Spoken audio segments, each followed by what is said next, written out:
वृंदावन विहारी लाल की जय। राधा रानी की जय श्री गुरुदेव भगवान की जय।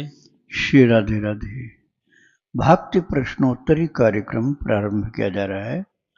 आइए हम भक्ति संबंधित प्रश्नों को श्रवण करें। श्री राधे राधे गुरु जी, आपके श्री चरणों में कोटि कोटि दंडवत प्रणाम।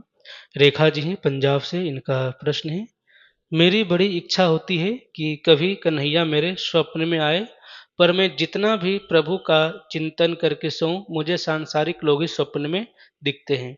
रोज सुबह उठते ही परेशान हो जाती हूँ कि ये लोग क्यों आए मेरे स्वप्न में। मैं क्या करूं गुरु जी, जिससे कृष्ण दिखे मुझे रोजाना स्वप्न में। श्री राधे राधे। जिससे संपर्क ज्यादा होता है उसी को मन याद करता है, तो सभी इंद्रियां तो शांत हो जाती हैं, पंच कर्मेंद्रियां, पंच ज्ञानेंद्रियां। लेकिन मन जो अंतः इंद्रिय है, दसों इंद्रियां शांत हो गई, शरीर तो जड़ जैसा पड़ा हुआ निद्रा के समय में, लेकिन मन शांत नहीं रहता, वो जड़ नहीं होता, वो एक्टिव रहता है। तो इसलिए जिनसे से ज्यादा उसका संपर्क होता है मन का, तो उन्हीं को घुमा फिरा के फिर लाता है वो सोने के टाइम में। तो अपने संपर्क को कृष्ण से बढ़ाओ, कृष्ण से ही संपर्क बढ़ाना, उन्हीं से बातचीत करना, उनसे बोलना, उनका चरित्र सुनना, उनके भक्तों संतों का चरित्र सुनना, उनका नाम लिखना, उनका ध्यान करना, उन्हीं के लिए कर्म सब करना। ऐसा बढ़ाओगे समय अपना और संसार से संपर्क कम से कम करते जाओगे, तभी लाभ आपको मिलेगा। श्री राधे राधे। इनका दूसरा प्रश्न है, गुरुजी मुझे बहुत बार ऐसा ख्याल आता है कि मुझे कोई बहुत पीट रहा है। ऐसा आभास क्यों होता है गुरुजी, जबकि मेरे जीवन में कभी भी ऐसी कोई बात नहीं हुई है। ये तो आपको जागृत किया जा रहा है। जागृत ये किया जा रहा है कि यदि आप भक्ति में ईमानदारी से पूरा पूरा नहीं लगे तो फिर आगे सब परिणाम हो सकता है। इसलिए अब से सावधान होकर के भगवान में ही लग जाना है। और जितनी विमुख शक्तियां होती हैं, निगेटिव एनर्जीज, वो सब भजन के द्वारा भाग जाती हैं, एक भी नहीं टिकती हैं। अभी वो आपके ऊपर हावी हो रही हैं, तभी वो मारने पीटने का संकेत मिलता है।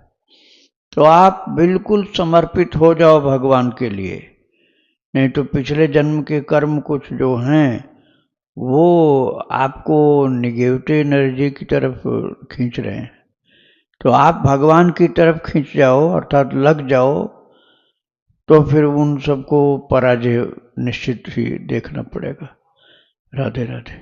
संतोष कुमार जी हैं उत्तर प्रदेश जौनपुर से, इनका प्रश्न है, गुरुजी भक्तों का चरित्र आपने जो सुनाया है उससे मुझे बहुत ही लाभ मिला है, इसके लिए आपका बहुत बहुत धन्यवाद, प्रणाम। गुरुजी मेरा प्रश्न है कि पूजा कैसे करना चाहिए और कौन कौन सा पाठ और श्लोक रोजाना बोलना चाहिए। भक्त चरित्र की यह विशेषता ही है कि जितना ही ज़्यादा भक्त चरित्र संत चरित्र आप श्रवण करेंगे, उतना ही ज़्यादा आपको ईश्वरीय आनंद की प्राप्ति होगी और मन डाइवर्ट होगा, ज्ञान भी होगा, भक्ति भी होगी, विवेक जागृत होगा। अब पूजा की बात जो आपने पूछा है, तो पूजा आप कर्मकांड की यदि करेंगे, जैसे आप मान लीजिए नवग्रह का पूजन कर रहे हैं, षोडश मातृका का पूजन कर रहे हैं, गौर गणेश की पूजन कर रहे हैं, और बाद में सुपारी सब उठा करके फेंक दिए। सुपारी में गणेश जी को बैठाए थे और दक्षिणा मिलते ही चले पंडित जी, और गणेश जी को सुपारी लुढ़क गई। अब बताओ ऐसे पूजन से क्या फायदा हुआ कि जिनका पूजन किए वही कूड़े में चले गए। तो ऐसे कर्मकांड वाले पूजन से तो कोई शांति नहीं मिलेगी। आप एक इष्ट बनाओ प्रभु को, भगवान कृष्ण को, या भगवान श्री राम को या युगल स्वरूप को, सीताराम जी या राधा कृष्ण को, उनसे प्रेम करो। प्रेम से बड़ी कोई पूजा नहीं होती। प्रेम से बड़ी कोई भी पूजा नहीं होती, चाहे कितने षोडशोपचार कर लो तुम। प्रेम में आप कितना अर्पित हो, कितने सैक्रिफाइस अपने को किया आपने भगवान के लिए, उससे पता चलता है।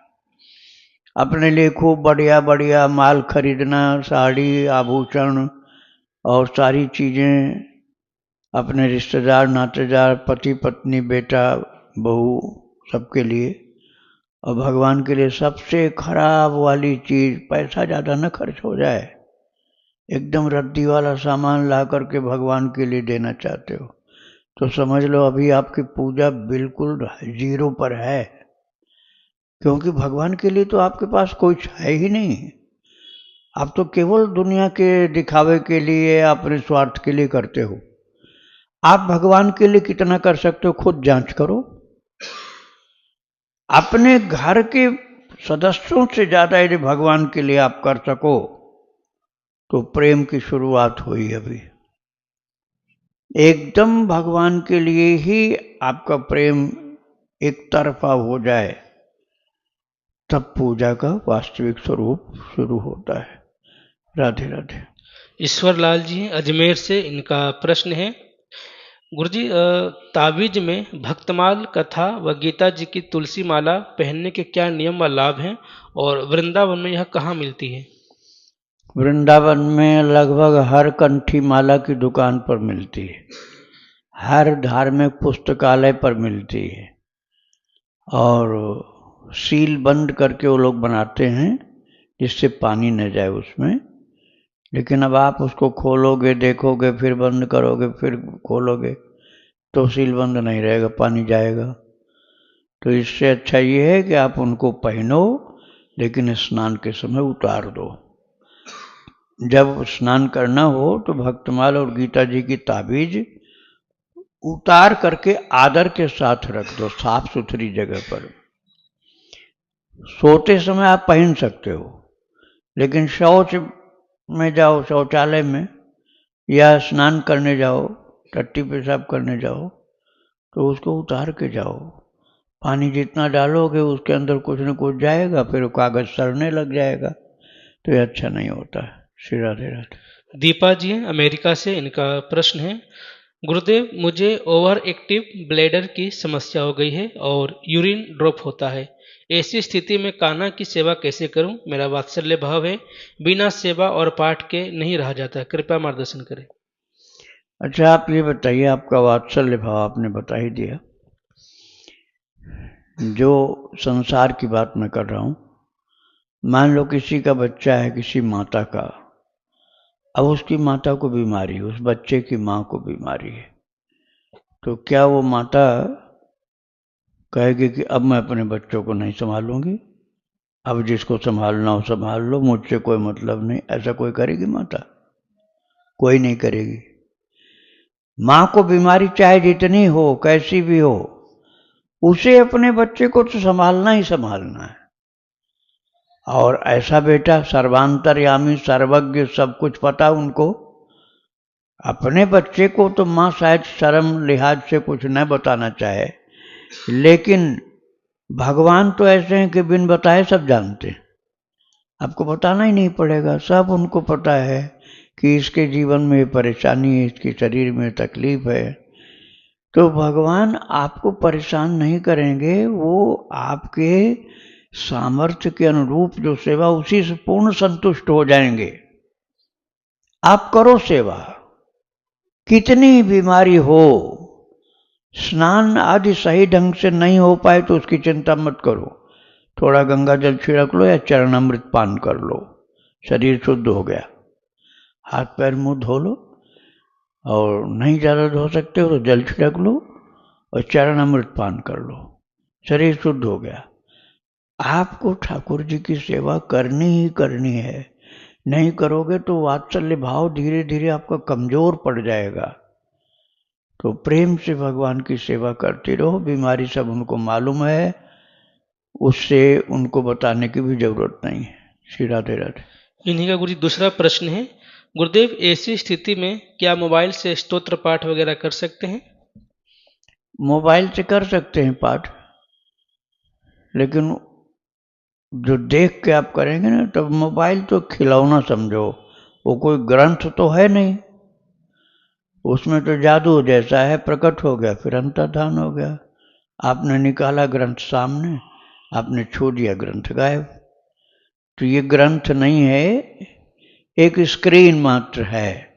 तो मोबाइल से आप पाठ करने के लिए कोई भी पुस्तक निकाल कर पाठ कर सकते हैं, उसमें तो बिना नहाए भी चल जाएगा। और आप वो पुस्तक जो मिलती है उसको बिना नहाए नहीं छूना, लेकिन मोबाइल तो बिना नहाए भी कर सकते हो। श्री राधे राधे। प्रश्न है गुरुजी, गुरुदेव मेरे स्वप्न में कृष्ण आए और उन्होंने मुझे राम मंत्र जैसा कुछ कहा, किंतु वह मुझे याद नहीं। मेरे इष्ट भी कृष्ण ही हैं, मेरा उनसे कांता भाव है। फिर मैंने उनसे गोपाल मंत्र के लिए प्रार्थना करी तो उन्होंने मुझे से ही कहा कि मंत्र बोलो, तो मैंने गोपाल मंत्र बिल्कुल स्पष्ट उन्हें 2 बार कहकर सुनाया, फिर वह स्वप्न टूट गया। तो क्या मैं गोपाल मंत्र जप सकती हूँ? यदि आपको दीक्षा में मिला है हुआ मंत्र तो कर सकती हैं, और दीक्षा में नहीं मिला है मंत्र तो आप केवल कृष्ण कृष्ण कृष्ण कृष्ण, श्री कृष्ण या राधे राधा कृष्ण, श्री कृष्ण गोविंद हरे मुरारे, हे नाथ नारायण वासुदेव, ये ऐसा मंत्र है ना कि इसमें दीक्षा नहीं लेनी पड़ती है। जिस मंत्र में प्रणव लगा हो, ओम लगा हो, नमः लगा हो, नमो लगा हो, इस पर और कोई बीजाक्षर हो, उसमें दीक्षा लेना आवश्यक होता है। जैसे शंकर जी को जल चढ़ाते समय बोलते हैं ना, ओम नमः शिवाय, ओम नमः शिवाय, बिना दीक्षा के नहीं बोलना चाहिए, नहीं तो पूरा लाभ नहीं होता है। तो बिना दीक्षा के तो आप सीधा नाम बोलो, नाम बोलो, श्री कृष्ण गोविंद हरे मुरारे, हे नाथ नारायण वासुदेव। ये भक्ति माता के द्वारा बोला हुआ मंत्र है। भागवत जी में वर्णन है, भागवत जी में वर्णन है महात्म्य में, कि भक्ति माता जब बीमार पड़ गई थी, उनके बेटे दोनों मर रहे थे ज्ञान वैराग्य, तो जब सनकादि मुनि ने भागवत कथा की, कहाँ पर, हरिद्वार के पास, तो वहां पर भक्ति माता अपने दोनों बच्चों को लेकर प्रकट हो गई। तो उस समय भक्ति माता ये कीर्तन बोल रही थी, श्री कृष्ण गोविंद हरे मुरारे, हे नाथ नारायण वासुदेव। तो ये आप किसी से दीक्षा लिए बिना आप खूब आराम से बोलिए, जपिए, गाइए, लेकिन कोई दूसरा मंत्र यदि आपको जपना है तो दीक्षा लेनी चाहिए। भगवान के नाम जपने में कोई दीक्षा की आवश्यकता नहीं होती। श्री राधे राधे। अभिनव जी हैं बदायूं से, इनका प्रश्न है, एक उपासक को अपने वस्त्रों की पवित्रता पर कितना ध्यान देना चाहिए? जैसे दीर्घ संकट जाने के बाद वस्त्र बदलने जरूरी है या नहीं? यदि आप कोई सकाम अनुष्ठान कर रहे हो कि हम इतना जप करेंगे तो हमें ये लाभ मिल जाएगा, पहले तो ऐसे करना ही नहीं चाहिए। जो प्रारब्ध में होगा वो मिलेगा, इसको विश्वास कर लो। और आप अपने भगवान को परेशान करना चाहते हो, नहीं आप तो हमको दो, भले सत्यानाश हो जाए हमारा, लेकिन आप तो हमको ये दे दो। तो महामूर्ख के अलावा दूसरी पदवी नहीं मिल सकती आपको। सर्वज्ञ है परमात्मा, वो जानते हैं कि तुम्हारा भला किसमें है, और तुम अपना भला तो समझ नहीं सकते, भविष्य क्या पता तुमको। और तब भी जबरदस्ती नहीं, हमें ये चाहिए, अनुष्ठान पुरस्चरण चालू है, तो उसमें तो नियम होता है कि आपको अधो वायु, गैस पास हो तब भी ना हो, पेशाब करने जाओ तब भी ना हो, आपको लैट्रिन जाना है तब भी ना हो, कपड़ा भी हर बार दूसरा पहनना पड़ेगा। लेकिन यदि आप ये सब झंझटों से मुक्त होकर केवल अपने प्रभु के लिए भक्ति कर रहे हो, चाहना कुछ नहीं, जाहि न चाहिए कबहु कछु, वाल्मीकि जी ने कहा है राम जी से, जाहि न चाहिए कबहु कछु, तुम सन सहज स्नेह, बसहु निरंतर तासु मन, सो राउर निज गेह। वाल्मीकि जी ने कहा, हे प्रभु श्री राम जी महाराज, जिसको कुछ भी आपसे चाहिए नहीं, जाय न चाहिए कबहु कछु, तुम सम सहज सने, और तुमसे एकदम सच्चा प्रेम करता हो, उसके हृदय में आप सदा वास करिए, लीला करिए, क्योंकि वो आपका अपना निजी घर है। तो कुछ नहीं चाहिए यदि आपको, तो भक्ति बढ़ेगी। आप किसी को अपने यहां सेवा में रखिए और वो आपसे खूब मांगता रहे, ये दे दो, ये दे दो, ये दो। दूसरे दिन कहोगे भैया तू जा, हम किसी और को रख लेंगे। ऐसे मंगतापना यदि आप नहीं छोड़ोगे तो भक्ति तो नहीं मिलनी, भगवान भी उब जाएंगे कि तो रात दिन मांगता ही रहता है, भक्ति तो करता नहीं। तो कुछ नहीं मांगो तो आपको बिना नहाए भक्ति में लाभ हो जाएगा। और बहुत नहाओ, बहुत पवित्रता करो और लिस्ट अपनी लंबी बना के रखो, हमें ये चाहिए वो चाहिए, तो भक्ति में प्रगति नहीं होगी। श्री राधे राधे। इनका दूसरा प्रश्न गुरु जी ऐसा ही है, जिन वस्त्रों को पहनकर लघु शंका चले गए हो तो क्या उन्हें पहनकर संध्या बंदन कर सकते हैं? संध्या बंदन कर्मकांड के अंतर्गत है। करो खूब, नहाओ खूब करो। अरे भगवान से प्रेम करो, भगवान का नाम जप करो और चाहो कुछ नहीं तो ये सारे जितने नियम हैं, जितने कर्मकांड हैं, सबसे मुक्ति पा जाओगे। राधे राधे। प्रश्न गुरु जी, वर्तमान में मैं अपने गांव से 100 किलोमीटर दूर रहता हूं। मेरे गांव में एक मंदिर है जहां 24 घंटे राम नाम का कीर्तन होता है, लेकिन भगवान की कोई सेवा, पूजा, आरती नहीं होती है। यदि मैं किसी ब्राह्मण या पंडित को कुछ धन देकर पूजा, सेवा और आरती का प्रबंध करा दूं, तो क्या यह भगवान की सेवा मेरे द्वारा की गई मानी जाएगी? पहले तो आपको ये बताना चाहिए कि उस मंदिर में कौन विराजमान है। हनुमान जी हैं या शिव जी हैं या सीताराम जी हैं या राधा कृष्ण, ये तो आपने बताया ही नहीं। अब हनुमान जी या शिव जी हैं तो उनको तो राम नाम ही प्रिय है, जो कोई भोग लगा देगा ठीक है। लेकिन ये युगल सरकार हैं, सीताराम जी या राधा कृष्ण जी हैं, तब विधिवत सेवा का प्रबंध होना चाहिए। अब यह आप ही देख लेना वहां विद्यमान देवता कौन है। यदि शिव जी हैं, हनुमान जी हैं, तो आप निश्चिंत रहिए, प्रभु के नाम से प्रसन्न है वो, और उन्हें जो कोई अर्पण करेगा उतने से प्रसन्न, संतुष्ट है।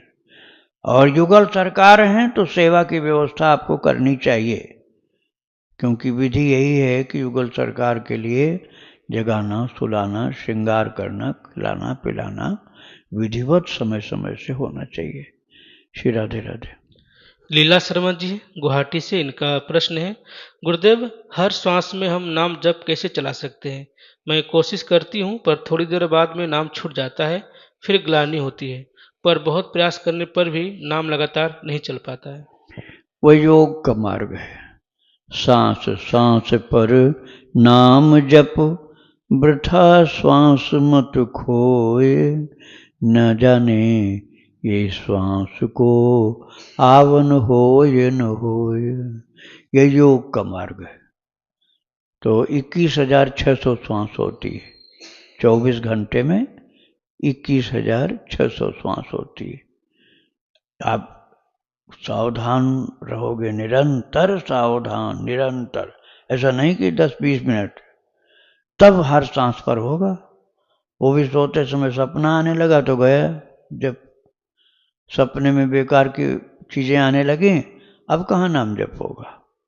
इसलिए अब योगी वाला जप नहीं कर पाओगे। आप माला से या काउंटर से या कैसे भी कीर्तन करके इतना जप कर लो कि 21,600 की जगह 50,000 जप कर लो, क्योंकि पिछले जितने वर्ष बीते इस जन्म के, उसमें भजन किया नहीं, उसको भी तो पूरा करना पड़ेगा। अभी तो आपको 21,600 प्रतिदिन करना चाहिए, अब पीछे जो नहीं किए वो, उसका हिसाब कौन देगा। तो इसलिए आप 1,00,000 नाम जप करो रोजाना माला से, श्वास वाला अभ्यास छोड़ दो, और करना है श्वास का अभ्यास तो पूरा समय देना पड़ेगा, तभी हो पाएगा। 10-20 मिनट करने से नहीं होगा। श्री राधे राधे। अखिलेश त्रिपाठी जी, इनका प्रश्न है, कुछ विरक्त लोगों के लिए और कुछ गृहस्थ लोगों के लिए नियम बताएं, क्या क्या नियम का पालन करना जरूरी होता है जीवन में। गृहस्थ के लिए तो ये करना है कि जो परिवार है ये भगवान का दिया हुआ, ये पहले यही साधना करनी होगी कि जो परिवार आपके यहाँ है, आपके घर में, वो ठाकुर जी का दिया हुआ है, तो इसको छोड़ के भागना पलायनवाद हो जाएगा, वो ठीक नहीं। तो भगवान का दिया हुआ परिवार है तो इनकी सेवा करना। हाँ, यदि ये ऐसे कोई हैं कि आपको भजन बिल्कुल नहीं करने देना चाहते, एकदम दुश्मन की तरह से, तब तो हटना पड़ेगा। लेकिन यदि ऐसा नहीं है तो आप पूरा परिवार मिल करके कीर्तन करो, कम से कम 1 घंटा डेली करो, तो घर में लड़ाई नहीं होगी, कभी परिवार में कभी लड़ाई नहीं होगी। कीर्तन करने से सब भक्त हो जाएंगे और पाप का जो दाना है, पैसा है, वो घर में मत आने दो। यदि पाप वाला पैसा आएगा, किसी को सताकर, रिश्वत लेकर या किसी के साथ बेईमानी करके, वो पैसा डुबो देगा, परिवार का नाश कर देगा। उससे बचो। और खान पान की चीज़ें बहुत पवित्र होनी चाहिए, सात्विक होनी चाहिए। वही लाओ, वही भोग लगाओ, उसका प्रसाद पाओ। बहुत जरूरी है कीर्तन करना सुबह शाम, क्योंकि घर जो है तुम्हारा, उसका किराया तुम्हें देना पड़ेगा। भगवान है उसके मालिक। इस घर के भी, इस शरीर रूपी घर के भी मालिक वही हैं। और जिस घर में, मिट्टी पत्थर के घर में जहाँ शरीर रह रहा है, वो भी उसी घर के मालिक भी भगवान है। तो किराया है भगवान नाम का कीर्तन। और भजन भी करना है कम से कम 1 घंटा। और बाकी टाइम में जो हमें धंधा करना है, उसमें किसी को सताने का नहीं हो, गंदा चीज का व्यवसाय न हो, जिससे जीवों की हत्या होती हो, ऐसा कोई व्यवसाय नहीं हो। किसी को सताने का व्यवसाय नहीं हो। नौकरी हो तो नौकरी में रिश्वत नहीं ली जाए, किसी को सताया नहीं जाए। ऐसा ध्यान रख के गृहस्थ में रह सकते हो। और यदि गृहस्थ में सब लोग भक्ति करने वाले हैं तो आपका घर तीर्थ हो गया। आपको किसी तीर्थ में जाने की जरूरत नहीं है। सब लोग भक्ति करने वाले हैं तो सत्संग कीर्तन रोजाना होना चाहिए। और विरक्त के लिए तो यही है कि अधिक से अधिक एकांत में वास करे। एकांत में रात दिन जप करे, रात दिन जप करे, किसी से बोले नहीं। ये विरक्त वाली बात है। और भिक्षा 1 बार मांग के 2 बार खा लो, ये मैं विरक्त की बात कर रहा हूँ, बैरागी साधु सन्यासियों की बात। और सपने में भी किसी से याचना करने की कोशिश मत करो। बिन मांगे जो, साधु की बात है, बिन मांगे जो मिल जाए उतने में संतुष्ट रहो। अयाचित वृत्ति, इसी को आकाश वृत्ति भी कहा जाता है। अयाचित वृत्ति को आकाश वृत्ति कहते हैं। अर्थात बिन मांगे हमें जो मिला वही ठाकुर जी को भोग लगेगा, उसी में साधु संतुष्ट रहें। साधु के लिए बहुत कल्याणकारी है। और किसी से झूठ बोलकर, किसी को बहका करके पैसे के लिए प्रयास करना, ये साधु का लक्षण नहीं होता। ये साधु के जीवन में बहुत बड़ा दोष होता है। तो वाच काच मन वश में राखे, धन धन जननी तेरी रे। ये किसने कहा है? नरसिंह मेहता ने। वाच काच मन संयम राखे, धन धन जननी तेरी। मन वाणी संयम, मन वाणी शरीर, मन वाणी और शरीर, बोलना, सोचना और करना, ये कंट्रोल में रखो। भगवत परायण होकर के ये साधु की रहनी सहनी है। श्री राधे राधे। दुलाल चंद्र मंडल जी, इनका प्रश्न है, गुरुजी मेरी पत्नी 1/11/2025 को मिर्गी की बीमारी के कारण पानी में डूबकर उसका देहांत हो गया। करीब 4-5 बज रहे थे ब्रह्म मुहूर्त में, जबकि मैं उस समय नाम जप कर रहा था घर पर रहकर। तो मेरा प्रश्न है कि इसकी क्या गति हुई होगी या क्या गति होगी? देखो, यदि उसके भी अंदर आस्तिकता रही होगी, नास्तिक नहीं रही होगी, तो उसकी मृत्यु चाहे जैसी हुई है, अगला जन्म अच्छा मिलेगा। यदि उसके अंदर आस्तिकता है, भक्ति है तो, और भक्ति नहीं उसके अंदर यदि रही होगी, नास्तिकता रही होगी, तब तो उसकी मृत्यु खराब हुई है। तो अब आपको करना है कुछ। अब वो तो कर नहीं सकती, मृत्यु पानी में डूबकर खराब मृत्यु होती है। यदि भक्ति रही होगी तब तो कल्याण हो जाएगा, और नहीं भक्ति रही होगी तो उसके उद्धार के लिए कम से कम 24 घंटे का अखंड हरिनाम संकीर्तन घर में कराओ, और भगवान को भोग लगा के प्रसाद गरीब दीन दुखी साधु महात्मा और भक्त लोग सबको खिलाओ, गायों को हरा चारा खिलाओ।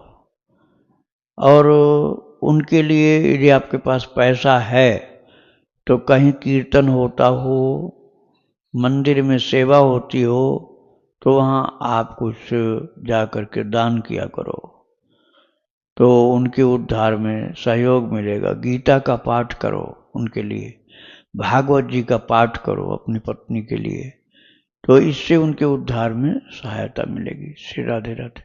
राधे राधे गुरुजी। श्री राधे। हरिदास संप्रदाय वाले क्या भागवत कथा नहीं करते?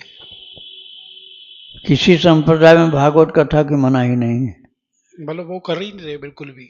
नहीं, वो नहीं कर रहे अलग बात है, लेकिन भगवान की भक्ति ही भागवत का लक्ष्य होता है। तो किसी भी संप्रदाय में भागवत के लिए मनाही नहीं है। अब कोई न करे तो उसकी बात तो अलग है। अब जैसे पहले मैं भागवत कथा करता था, अब मेरे शरीर में शक्ति उतनी नहीं है ओल्ड एज के कारण, तो बीमारी भी कुछ है, तो उसके कारण मैं भागवत करना बंद कर दिया। क्योंकि भागवत में जब मैं भागवत किया करता था 25-30 साल पहले, तो 3-3 घंटा, कम से कम 3-3 घंटा, नहीं तो 4-4 घंटे, सुबह शाम दोनों टाइम कथा 7-8 घंटे होती, दोनों टाइम मिला के, कोई संगीत नहीं, लगातार बोलना। अब वो मेरे शरीर से नहीं हो सकता, तो मैं नहीं करता हूं। तो इसका मतलब ये नहीं हुआ कि मेरे संप्रदाय में कथा करना मना है।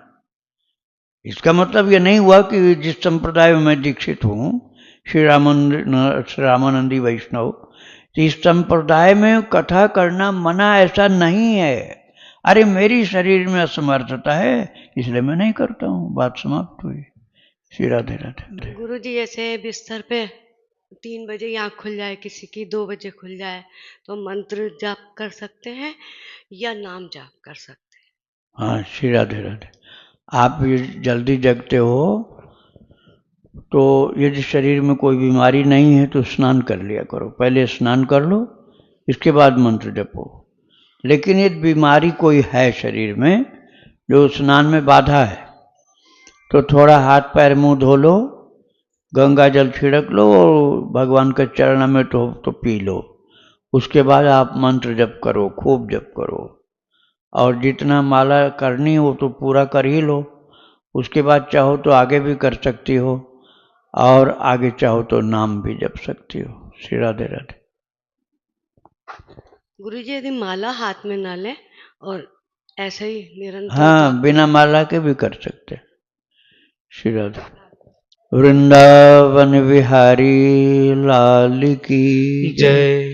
राधा रानी की जय। श्री गुरुदेव भगवान की जय। श्री राधे राधे।